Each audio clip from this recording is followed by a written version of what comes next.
Selamat datang di channel Alur Donghua.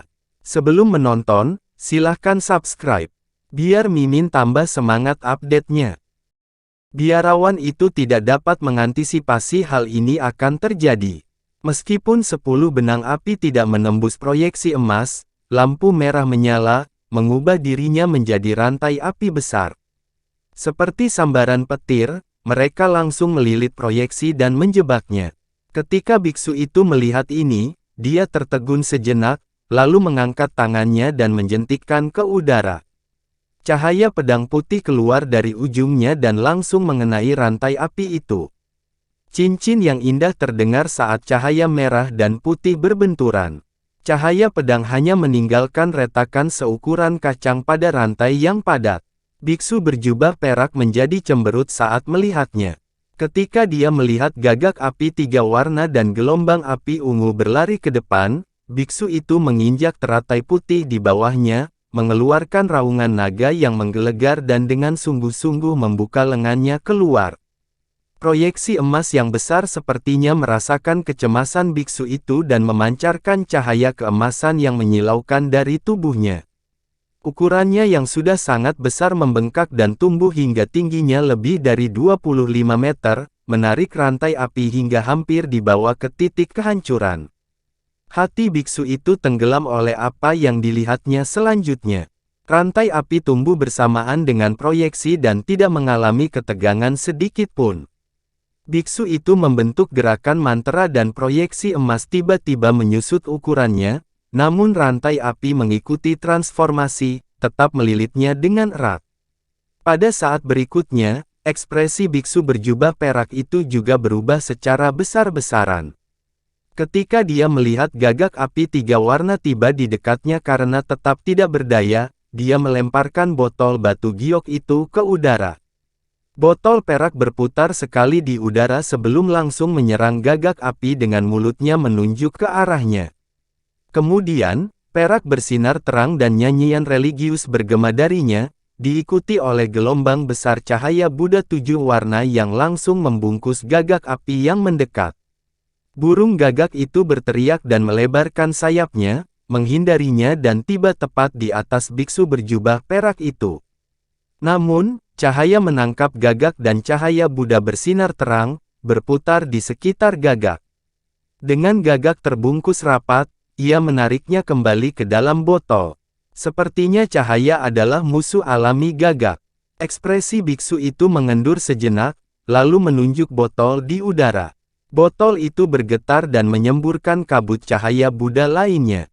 Kali ini, ia membidik gelombang api ungu yang mengikuti gagak api. Tampaknya dia bermaksud menggunakan harta ini untuk menghadapi kedua serangan itu. Tetapi pada saat itu, Han Li berkata, "Bers." Botol perak kecil yang melayang di udara bergetar hebat dan langsung berubah bentuk, permukaannya melengkung tidak rata saat cahaya peraknya perlahan menyala. Boom teredam terdengar darinya, hanya semakin keras pada detiknya. Tidak baik. Biksu berjubah perak menyapu indera spiritualnya melewati botol perak dan menemukan sesuatu yang mencengangkan. Setelah itu, teratai putih di bawahnya kabur dan dia menghilang. Yang tersisa hanyalah teratai besar yang perlahan berputar di udara dan proyeksi emas yang tertahan. Pada saat yang sama biksu itu menghilang, botol perak kecil itu berkedip-kedip dan mengeluarkan ledakan yang menggelegar. Kipas 3 warna keluar dari botol perak, menghancurkannya secara keseluruhan. Karakter jimat berkeliaran di udara saat lingkaran cahaya menyebar beberapa kali ukurannya, benar-benar menenggelamkan teratai putih dan proyeksi emas. Proyeksi emas tetap terikat oleh rantai, tidak bisa bergerak. Meskipun proyeksi emas mampu menahan api sesaat, itu dengan cepat runtuh seperti busa. Adapun teratai, itu langsung menguap. Di area yang jaraknya lebih dari 100 meter, cahaya putih menyala, diikuti oleh kemunculan biksu berjubah perak. Ekspresinya tiba-tiba berubah pucat pasi tepat pada saat proyeksi emas runtuh, dan dia batuk beberapa esensi darah. Pada saat yang sama, warna keemasan dagingnya sangat redup, jelas menunjukkan kehilangan vitalitasnya. Tampaknya ikatan yang dia bagikan dengan proyeksi itu sangat mirip dengan harta sihir yang terikat, terkait dengan darah dan jiwanya.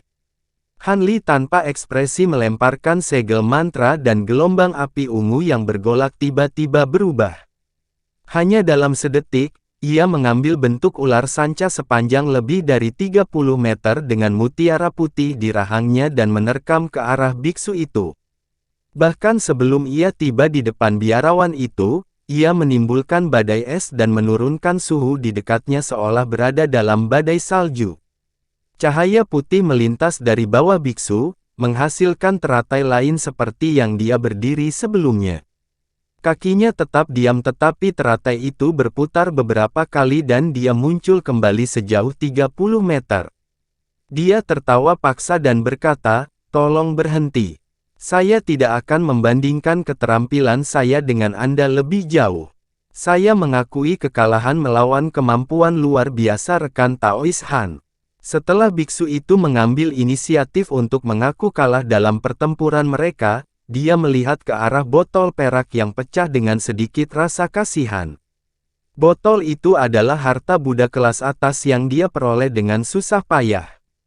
Dia merasa sangat tertekan karena hancur dalam pertarungan dan tidak mau melanjutkan pertarungan. Meskipun kedua belah pihak tidak menunjukkan kekuatan penuh mereka, kemampuan Han Li lebih unggul, dan biksu itu juga menderita beberapa luka. Ketika Han Li mendengar ini, tatapannya berkedip dan dia melambaikan tangannya ke kejauhan. Piton api ungu tiba-tiba membeku dan terbakar menjadi asap ungu. Adapun mutiara putih tetap mengambang di udara, Han Li memerintahkan untuk kembali kepadanya bersama dengan rantai api. Kedua harta itu berkedip dan menghilang setelah memasuki tubuh Han Li. Han Li memberi hormat kepada biksu itu dan dengan tenang berkata, "Kamu bersikap lunak padaku," sebelum jatuh ke tanah. Mereka yang berada di gerbang memandang Han Li dengan hormat. Meskipun keduanya sama-sama kultivator besar, Han Li dapat dengan mudah mengalahkan biksu Buddha Yuanzi.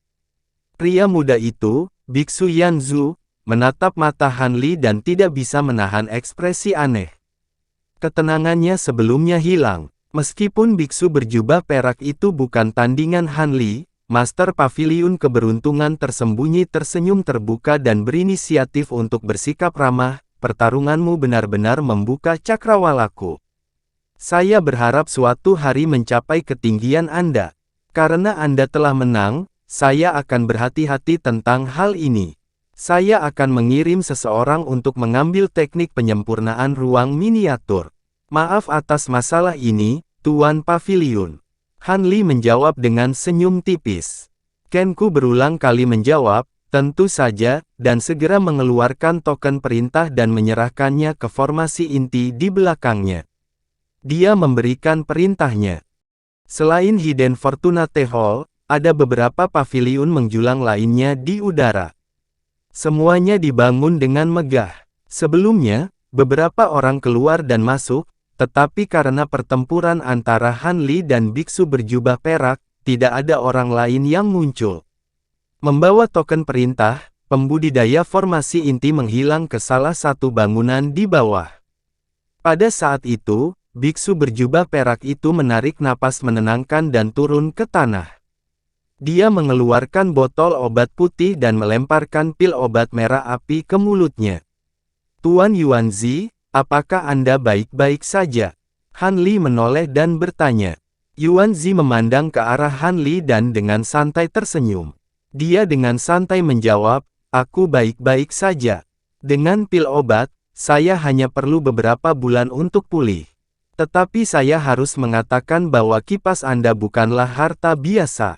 Bahkan harta sihir kelas atas tidak dapat merusak proyeksi emas saya sebanyak kipas Anda, dan saya tidak dapat menahannya sedikit pun. Itu seharusnya replika harta karun roh, tapi bukan barang asli. Tuannya cukup jeli. Kipasku memang replika harta karun roh." Han Li menjawab sambil terkekeh. Ketika biksu berjubah perak mendengar ini, senyum tipis muncul di wajahnya yang acuh tak acuh. Tapi saat dia berpikir untuk mengatakan sesuatu, Ken Ku menyela. Pria tua gemuk itu menggosok kedua tangannya dan terkekeh, "Rekan Taois, sebaiknya kita melanjutkan diskusi kita di dalam aula. Saya kebetulan mendapatkan sebotol Crossing Dragon's Roar. Dikatakan bahwa ketika kultivator biasa meminumnya, itu dapat mencapai sekitar 1 bulan kultivasi khusus. Lebih penting lagi, rasanya dikatakan luar biasa indahnya. Bagaimana kalau kita mencicipinya bersama?" Pada saat itu, dia tidak lagi tampak sebagai tuan paviliun, melainkan seorang lelaki tua yang ramah dan rendah hati. "Auman naga penyeberangan. Saya telah mendengar nama anggur itu. Konon tercipta dari beberapa buah langka yang telah lama punah dari dunia fana. Anggurnya harum melebihi yang lainnya. Rekan Taois, tolong jangan terkejut. Meskipun saya berasal dari sekte Buddhis, saya akan merasa sulit untuk menyangkal sesuatu yang berharga ini." Yuan Zi tersenyum saat melihat keheranan Han Li dan dengan menggoda menjawab, "Di masa lalu, rekan Taois Kenku menjadi penatua tamu sekte kami dengan membujuknya dengan puluhan anggur roh kuno. Tapi jangan mengira dia adalah biksu dasar. Dia menghormati semua perintah lainnya." Nada bicaranya ramah. Ketika Han Li mendengar ini, hatinya tergerak dan dia diam-diam tersenyum. Kemudian, rombongan memasuki aula utama. Di suatu tempat yang tinggi di udara, cahaya biru perlahan bergerak maju. Melewati penutup cahaya yang samar adalah seorang pemuda tersenyum yang mengutak-atik slip giok merah samar di tangannya. Orang ini adalah Han Li, yang baru saja meninggalkan Hidden Fortunate Hall belum lama ini.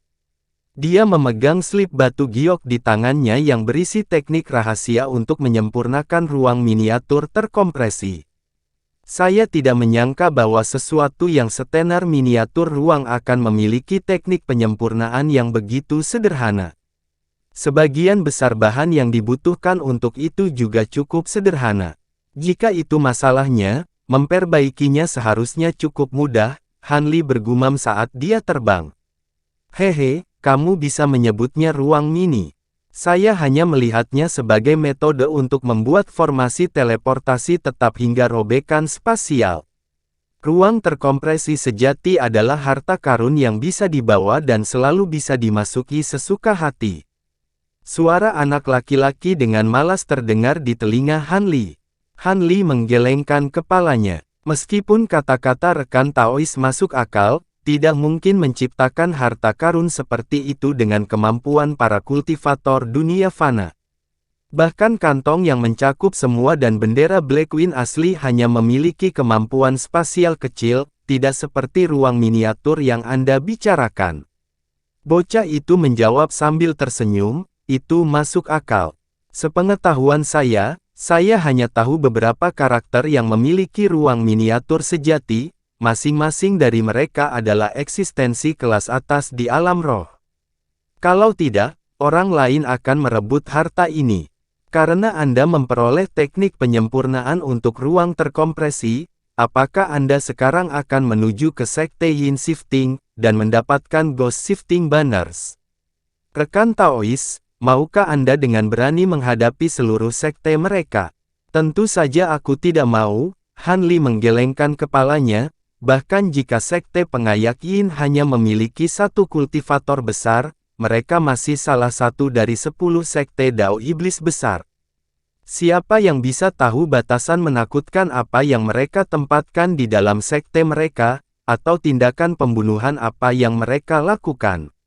Sekte penyaringan Yin memiliki warisan kuno. Saya tidak berencana mempertaruhkan hidup saya karena ini. Kalau begitu maksudmu, keingintahuan anak laki-laki itu terusik.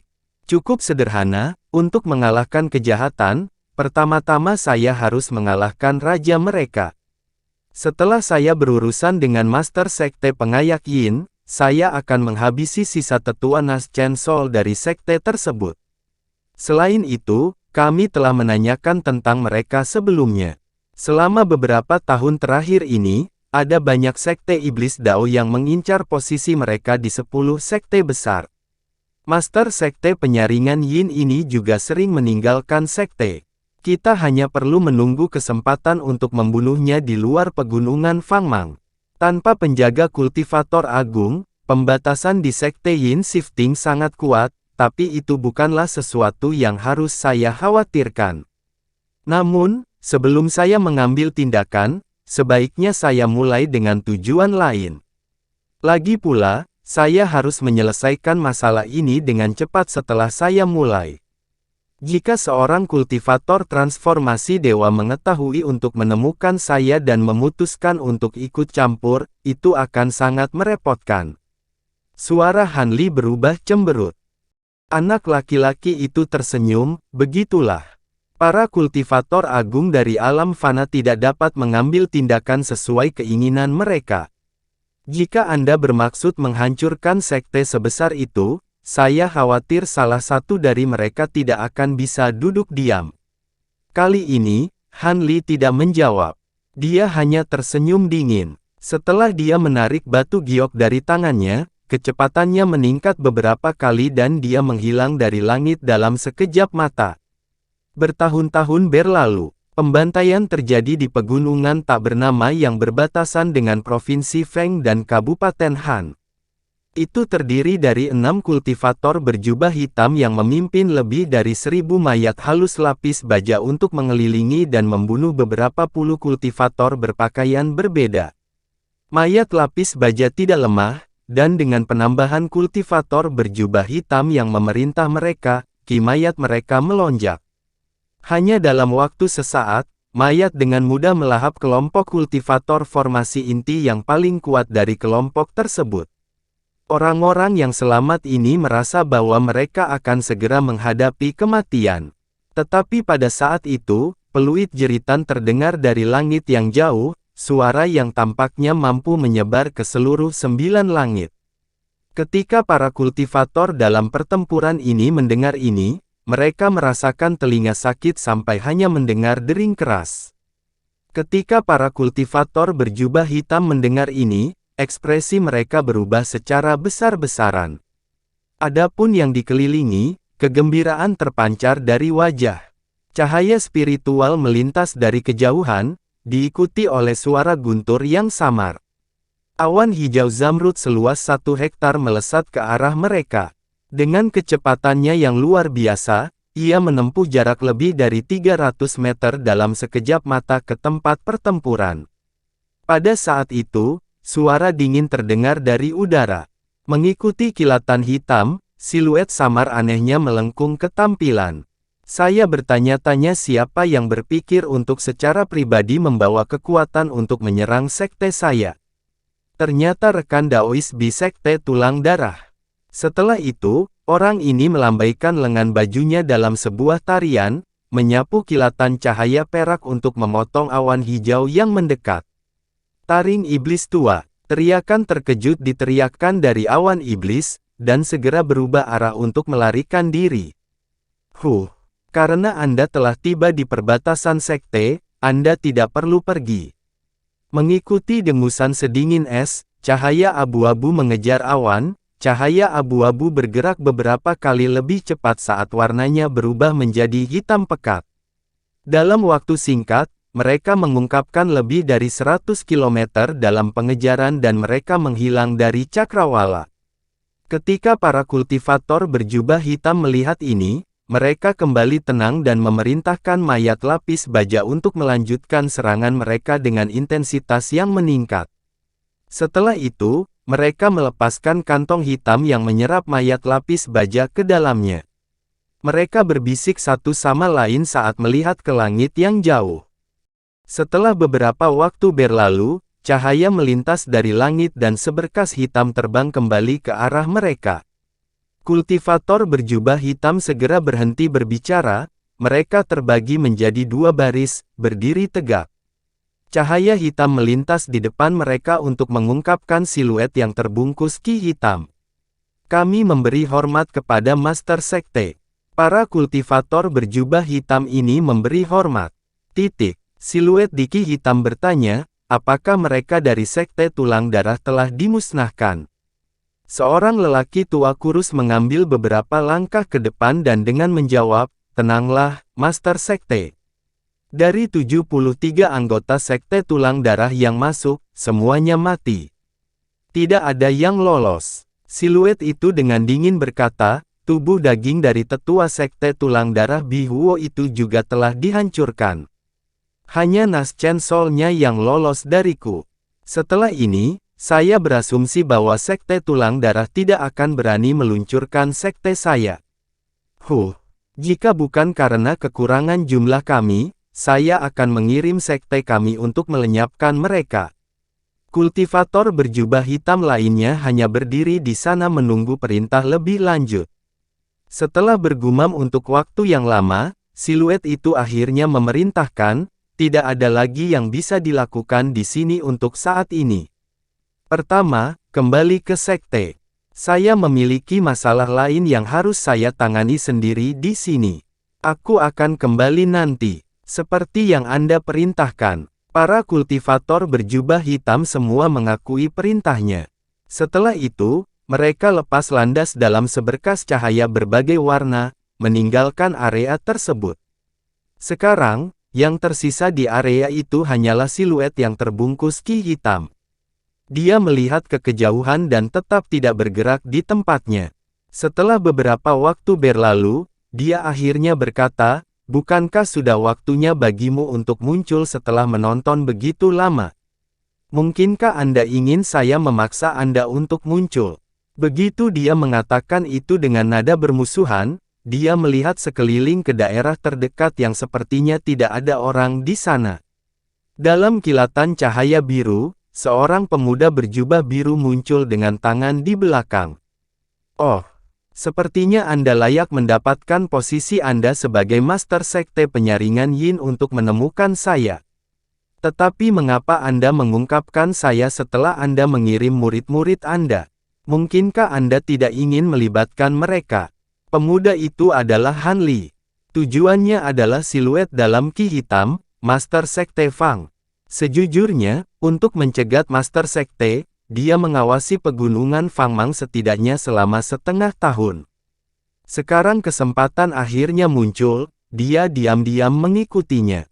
Itu kamu. Ketika Master Sekte Fang melihat wajah Han Li, tubuhnya bergetar dan dia memelototinya dengan ganas.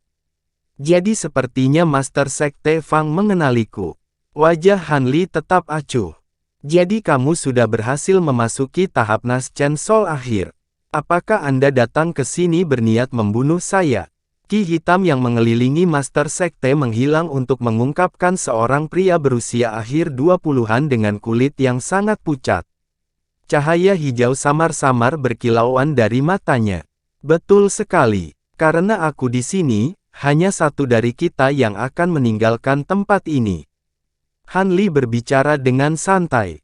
Ketika Master Sekte Pengayak Yin mendengar kata-kata Han Li, ekspresinya berubah beberapa kali, tetapi akhirnya, lampu hijau melintas dari matanya saat dia mengangkat kepalanya dengan tawa liar.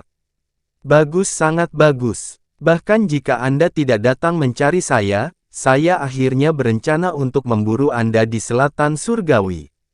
Mereka mengatakan Old Devil Qian dan Master Arctic Dragon dari North Night Palace telah mati di tanganmu. Sejujurnya, saya tidak percaya rumor itu, jadi perjalanan Anda ke sini untuk mencari kematian Anda sendiri adalah sesuatu yang hanya bisa saya harapkan. Saya pasti akan membalas kematian istri saya dan tetua sekte kami. Setelah itu, sosoknya berputar dan ki hitam muncul di sekelilingnya.